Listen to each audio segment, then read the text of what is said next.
It is Wednesday. So I just want to share real quick something. I was at another park and this it was early this morning and I noticed one older lady. It's hard for me to tell age of people. Of course, she told me when I started talking to her how old she was, but because of drugs and alcohol, sometimes you just can't tell. But anyway, she came up and she asked if I had a cigarette, and I said, no, I don't smoke. She goes, well, I got these cigarette butts. Do you have a lighter? I said, no, I don't have a lighter. She goes, well, do you have any alcohol? Excuse me, it's like 7 in the morning. I said, no, I don't have any alcohol. I said, but I have a little bit of change I could give to you. I go, would you be interested in just talking to me a little bit on camera just about, your life? And you could tell she's lived a hard life. And she goes, well, I don't know. So we were talking, and I said, well, I didn't start filming her or nothing. I go, well, how old are you? And she said, I'm 74. And I go, well, how long have you been around here? She goes, 74 years.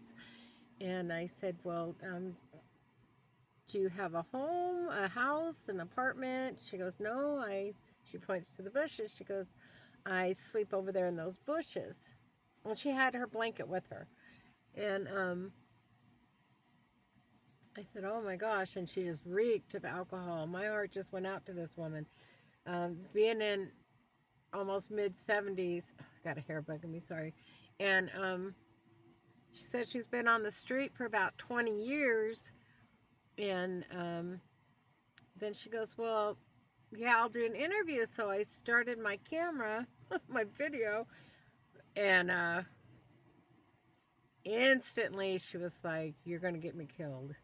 You're going to blast this all over the place. And I said, oh, I have a very tiny YouTube channel, and I just like people to be aware and hear the story. And maybe you could say what it is that you would, things you need or what you feel could be done to help you. And she's like, nope, nope, nope. I was like, okay. So instantly in my head, there's mental illness here as well. So I just stopped it and I showed her. I said, I'm going to delete it right now. She goes, I know you will. And I said, no, I want you to watch me delete it. But her name's Jill. And, they say the national average of people that are houseless, homeless on the street, only 28% have a drug or alcohol addiction. I think in this county it's probably higher. I cannot tell you the endless conversations I have in the daytime to where I get exhausted, mentally drained from it. And, and it's all the same thing. No, either from embarrassment or mental health or whatever, they don't want to be on camera. And I'm okay with that. I just like being able to let them know that I care and give them a shoulder if they need a shoulder. And she has kids that don't speak with her. She says that she's always out, she's vulnerable. I won't even mention the horrific things that have happened to this child of God. Oh my gosh, sweet woman. I don't even want to think about some of the things she said to me, other than it just really burns my bacon to think whether she has an alcohol problem. And I'm sure she's self-medicating to to cope with, she's out in the elements. If it's snowing, raining, 100 degrees, she's out there. And I don't know the solution for the world's problem, but I know in this county, the seniors, especially women that are living on the streets, it's just, it really pisses me off, to be honest. And it just makes me so upset because there's truly, other than out there advocating for them, there's not a lot I could do. Well, I pray, and I always pray, but there's not a lot I can do. I've I have people that look at me and look down at me, you know, because I live in my van, and I'm not going to stop doing the Lord's work. And that's what we're all called to do. You know, I know people aren't comfortable giving money to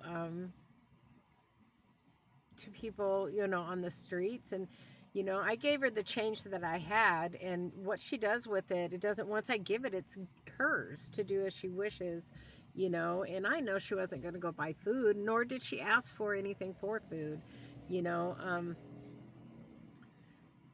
But there has to be something, even if it's a smile. And that's one thing she said, is that people look at her like she's trash, and she feels like she's trash, and she's not trash. You're not trash. I'm not trash. And we're all just that far away from whatever put her to where she is. And I just wanted to hop on here real quick. And, you know, we need to love our neighbors. And um, she's probably, Jill's, I bet you maybe 80 pounds. She's not even 5 foot. She's a little tiny thing. She, you know, she goes, you call me little bit, or you could call me Jill. And, you know, I see where the little bit comes. And, you know, she was just real sweet. And then she came back by a couple more times, just, you know, just say hi to me. She just wanted to say hi. And then the third time she, or fourth time she came by, she was really intoxicated. So I left that area and came to another area. I had work I had to get done anyway. But I don't know what the solution is. I really hope and pray that in the area you're at, that you'll get involved with, whether it's your city council, um, be an advocate for these people, you know. And I know there's men out there as well, but I'm just in total disgust on how we could let our senior women out there, and these horrific things that happen to her. I could just cry. So I truly pray that you'll just look out for people and love them, because she's a child of God. Oh, I didn't mean to get emotional, but it's just the things she told me were good night, you know. I thought I had things bad as a kid. I could imagine that happening to me today, you know, as an older person. Oh my gosh. But anyway, I really ask that you know, love your neighbor. Just love them, you know. Buy them a meal, you know, even if it's a little bit of change. If you're giving it from the heart, it's not up to us to decide what they do with that money, you know. And with it, I told her, you know, I care. I really care about you. And she would like a tent, so I'm on a mission to find a tent for her.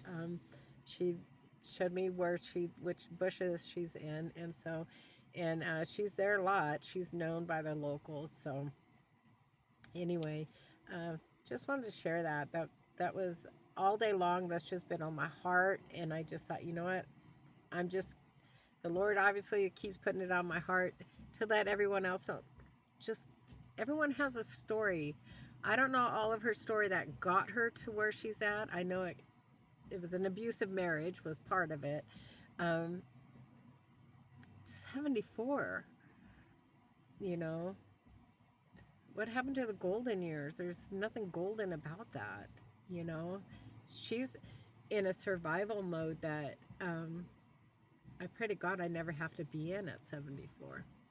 So if you could please pray for Jill for a little bit, and that the good Lord just sends the right people to help her, and just listen to people's story.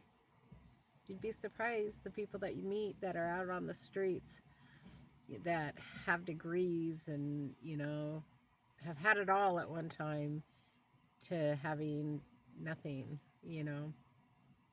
Anyway, God bless you. Please like, share, subscribe. I'd appreciate if you'd leave a comment, and definitely pray for me. I'll pray for you, but pray for a little bit. Anyway, God bless. Talk to you guys soon. Bye.